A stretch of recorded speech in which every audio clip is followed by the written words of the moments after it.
이번 편은 시리즈의 마지막 종합 실전입니다. 앞에서 배운 표들을 한꺼번에 들고 한 회사를 어떻게 판단할지 순서로 정리해 볼게요. 좋은 회사인지 묻기 전에 무엇을 먼저 보고 무엇을 나중에 볼지 정해야 합니다. 어디서 시작할까요? 처음부터 복잡한 계산으로 들어가지 않고 판단 순서를 먼저 손에 쥐면 훨씬 편해요. 오늘은 계산 강의보다 실제로 보는 순서를 몸에 익히는 편입니다. 그래서 종합분석의 지도는 5칸입니다. 수익성은 잘 벌었는지, 안정성은 버틸 수 있는지, 효율성은 자산을 잘 돌렸는지 봅니다. 현금은 실제 돈, 주석은 조건을 맡아요. 이 5칸이 오늘 영상의 체크리스트가 됩니다. 화면을 보면서 어느 칸을 통과하고 있는지만 같이 따라오면 됩니다. 이어 오늘 순서는 단순합니다. 먼저 수익성을 보고 안정성으로 무리한 성장은 아닌지 확인합니다. 그 다음 효율성과 현금 흐름, 주석을 붙여 판단을 마무리합니다. 순서를 고정하면 회사가 바뀌어도 보는 눈이 흔들리지 않아요. 복잡한 비율 이름도 이 순서 안에 넣으면 역할이 보입니다. 따라서 수익성 위치부터 잡습니다. 삼성전자를 볼 때도 첫 물음은 이 회사가 자본과 자산으로 얼마나 벌었는지입니다. 숫자 하나보다 벌어들이는 구조를 먼저 봐야 합니다. 여기서 바로 좋다 나쁘다로 가지 않고 이익의 질을 천천히 따져볼게요. 수익성은 결론이 아니라 첫 번째 문입니다. 다음으로 수익성은 핵심 역할을 이렇게 잡아요. 이익이 크다는 말과 효율적으로 벌었다는 말은 다릅니다. 그래서 자기 자본과 총 자산을 나눠서 봅니다. 같은 이익이라도 투입한 자본이 다르면 평가가 달라져요. 앞서 수익성은 생활 예시로 먼저 잡습니다. 같은 월급을 벌어도 들어간 시간과 자본이 다르면 성과의 느낌이 달라지죠? 회사도 마찬가지예요. 그래서 수익성은 크기보다 효율을 함께 보는 장면이에요. 한편 삼성전자도 같은 순서로 읽습니다. 이익 규모를 본 뒤에는 자본과 자산을 얼마나 써서 만든 성과인지 살펴야 합니다. 이때 중요한 건 한 번의 성과가 아니라 반복 가능한 구조인지 차분히 보는 태도예요. 수익성의 마지막 물음은 연결입니다. 잘 벌었나요? 그렇다면 그 이익이 안정성과 현금에서도 같은 방향으로 이어지는지 봐야 합니다. 안정성 위치부터 잡습니다. 현대차처럼 자산과 부채가 큰 회사는 버틸 수 있는 구조인지 먼저 봐야 합니다. 성장이 좋아 보여도 부담이 과하면 해석이 달라집니다. 안정성은 재미없어 보여도 위기 때 가장 먼저 드러나는 부분이에요. 잘 버는 회사인지보다 먼저 무리해서 버는 회사인지 나눠봅니다. 안정성은 핵심 역할을 이렇게 잡아요. 부채 비율과 현금화 여유는 회사가 흔들릴 때 버틸 여유를 보여주는 신호입니다. 초보자는 이 칸을 회사의 안전벨트처럼 생각하면 이해가 쉬워요. 안정성은 생활 예시로 먼저 잡습니다. 소득이 좋아도 대출 상환이 무겁다면 여유가 줄어들죠. 기업도 갚을 몫과 남은 자원을 같이 봅니다. 현대차도 같은 순서로 읽습니다. 투자가 크고 사업이 넓은 회사일수록 부채의 성격과 상환 부담을 나눠봐야 합니다. 부채가 모두 나쁜 것은 아니지만 갚을 시간과 사업의 속도가 맞는지는 꼭 봐야 해요. 안정성의 마지막 물음은 연결입니다. 이 회사는 버틸 수 있을까요? 답은 재무상태표와 현금 흐름표를 함께 놓을 때 더 또렷해집니다. 효율성 위치부터 잡습니다. SK하이닉스처럼 자산 투자가 큰 회사는 자산이 얼마나 빠르게 성과로 돌아오는지 봐야 합니다. 효율성은 자산이 가만히 쌓여 있는지 실제 성과로 움직이는지를 봐요. 효율성은 핵심 역할을 이렇게 잡아요. 자산을 많이 가진 것보다 그 자산으로 매출과 이익을 만들어내는 속도가 중요합니다. 큰 자산이 강점인지 부담인지도 이 구간에서 조금씩 갈라지기 시작해요. 효율성은 생활 예시로 먼저 잡습니다. 넓은 매장을 갖고 있어도 손님이 돌지 않으면 효율은 낮습니다. 회사의 자산도 그렇게 읽습니다. 투자한 자원이 매출과 이익으로 돌아오는 길을 떠올리면 화면이 덜 추상적입니다. SK하이닉스도 같은 순서로 읽습니다. 투자가 성과로 돌아오기까지 시간이 걸리므로 단기 숫자만 보고 서두르지 않습니다. 반도체처럼 사이클이 있는 업종은 이 기다림의 시간을 함께 봐야 오해가 줄어요. 효율성의 마지막 물음은 연결입니다.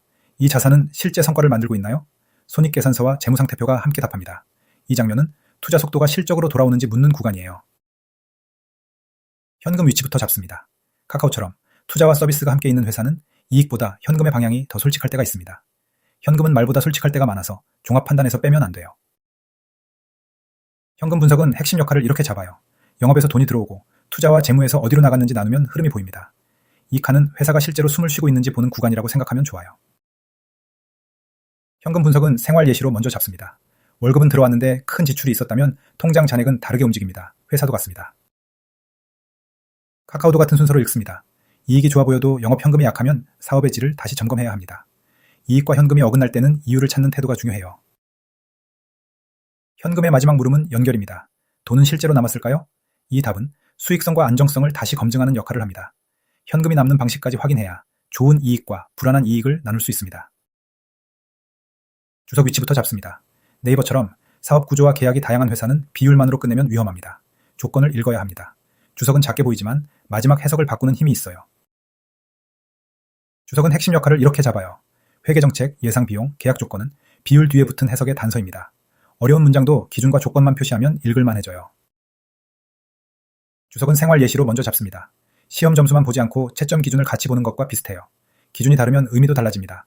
처음에는 낯설어도 무엇을 기준으로 계산했는지만 표시하면 충분해요. 네이버도 같은 순서로 읽습니다. 플랫폼과 투자 성격이 섞이면 주석의 조건이 수익성과 현금 해석을 바꿀 수 있습니다. 플랫폼 회사는 숫자 뒤의 조건이 사업 해석과 바로 이어질 때가 많습니다. 주석의 마지막 물음은 연결입니다. 이 비율을 믿어도 될까요? 숫자 뒤의 조건을 읽어야 종합 판단이 단단해집니다. 그래서 종합 분석의 마지막 문은 늘 주석에서 닫는 편이 좋습니다. 수익성과 현금을 연결합니다.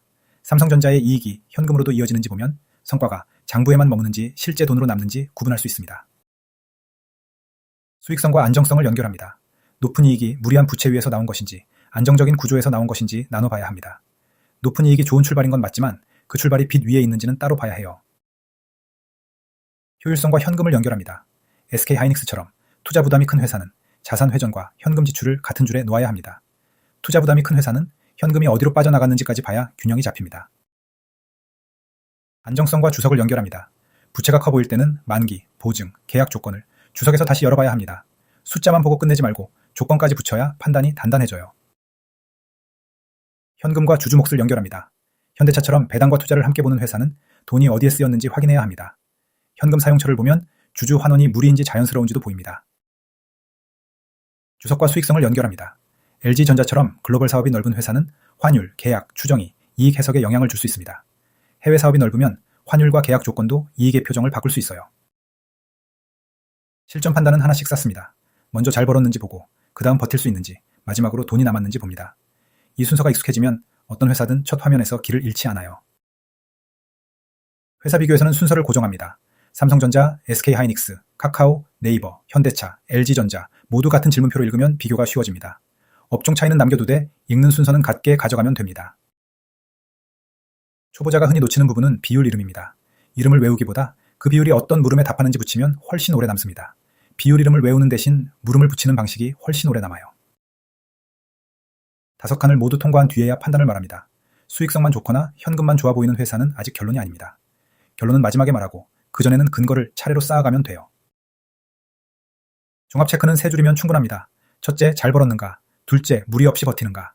셋째, 실제 돈과 조건이 따라오는가? 짧은 체크리스트지만 실제 분석에서는 꽤 강한 기준이 됩니다. 오늘의 핵심은 점수 매기기가 아닙니다. 투자자는 표 하나를 맞히는 사람이 아니라 서로 다른 표의 방향을 맞춰보는 사람입니다. 표끼리 방향이 맞는지 보는 습관이 시리즈 전체의 핵심이에요. 좋은 분석은 복잡한 계산보다 순서가 먼저입니다. 수익성, 안정성, 효율성, 현금, 주석을 같은 순서로 반복하면 실전에서 흔들림이 줄어듭니다. 이 순서를 반복하면 복잡한 보고서도 점점 덜 낯설어져요. 이제 재무제표 한 편의 지도가 완성됐습니다. 다음에 어떤 회사를 보더라도 숫자 하나를 외우기보다 5칸을 차례로 지나가면 됩니다. 다음에 기업을 볼 때는 이 5칸을 그대로 꺼냈으면 됩니다. 이번 편에서는 재무제표 종합 분석의 순서를 정리했습니다. 수익성, 안정성, 효율성, 현금, 주석을 연결해보면 숫자가 흩어지지 않고 하나의 판단으로 모입니다. 여기까지 따라오셨다면 이제 숫자보다 구조가 먼저 보이기 시작할 거예요.